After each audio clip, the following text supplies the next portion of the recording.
ഈശോമിശിഹായ്ക്ക് സ്തുതിയായിരിക്കട്ടെ. വിശുദ്ധ മത്തായി അറിയിച്ച സുവിശേഷം 21 19 ഇനി ഒരിക്കലും നിന്നിൽ ഫലങ്ങൾ ഉണ്ടാകാതിരിക്കട്ടെ.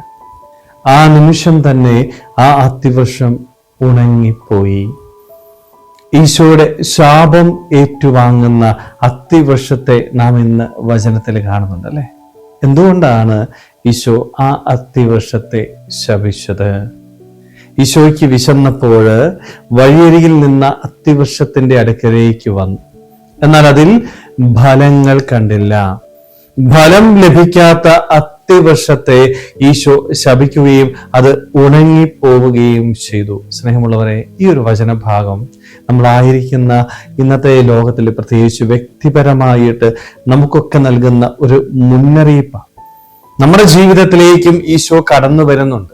എന്തിനു വേണ്ടിയാണ് എൻ്റെ ഈശോ എൻ്റെ ജീവിതത്തിലേക്ക് കടന്നു വരുന്നത്? ഈശോ എന്നിൽ നിന്ന് ചില ഫലങ്ങൾ ആഗ്രഹിക്കുന്നുണ്ട്.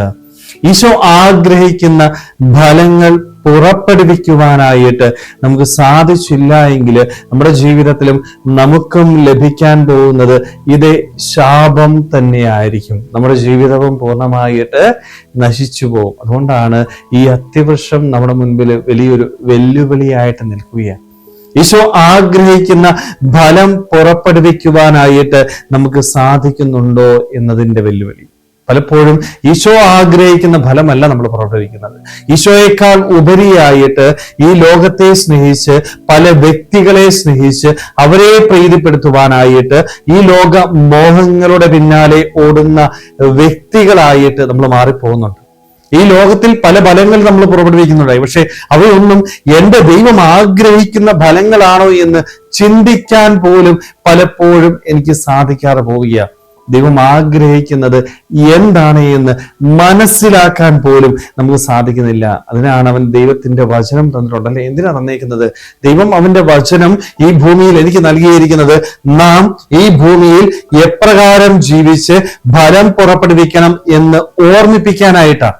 അവന്റെ വചനമനുസരിച്ച് ജീവിച്ചാല് അവൻ ആഗ്രഹിക്കുന്ന നല്ല ഫലം പുറപ്പെടുവിക്കുവാനായിട്ട് സാധിക്കും.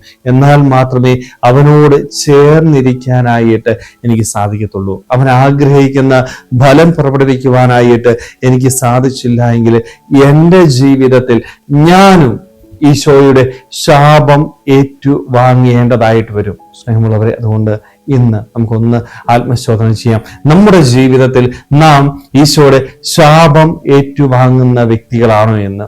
എൻ്റെ ജീവിതത്തിൽ ഞാൻ എൻ്റെ ഈശോ ആഗ്രഹിക്കുന്ന ഫലങ്ങൾ പുറപ്പെടുവിക്കുവാനായിട്ട് തയ്യാറാവുന്നുണ്ടോ എന്ന്. ഇല്ല എങ്കിൽ നമ്മുടെ ജീവിതത്തിൽ ഈശോ ആഗ്രഹിക്കുന്ന ഫലങ്ങൾ പുറപ്പെടുവിക്കുവാനായിട്ട്, ഈ ലോകത്തിൽ നിന്ന് വേറിട്ട് ജീവിക്കുവാനായിട്ട്, ഈ ലോകമോഹങ്ങളെ പൂർണ്ണമായിട്ട് ഉപേക്ഷിച്ചുകൊണ്ട് ദൈവവചനം വായിക്കുവാനായിട്ടും അതനുസരിച്ച് ഈ ഭൂമിയിൽ വിശുദ്ധിയോടുകൂടി ജീവിച്ച് അവൻ ആഗ്രഹിക്കുന്ന ഫലങ്ങൾ പുറപ്പെടുവിക്കുവാനായിട്ടും അവനോട് ചേർന്ന് നിൽക്കുവാനായിട്ടും നമുക്ക് ഓരോരുത്തർക്കും ആത്മാർത്ഥമായിട്ട് ആഗ്രഹിക്കാൻ പരിശ്രമിക്കാം. ദൈവം നമ്മളെല്ലാവരെയും സമൃദ്ധമായിട്ട് അനുഗ്രഹിക്കട്ടെ. ആമേൻ.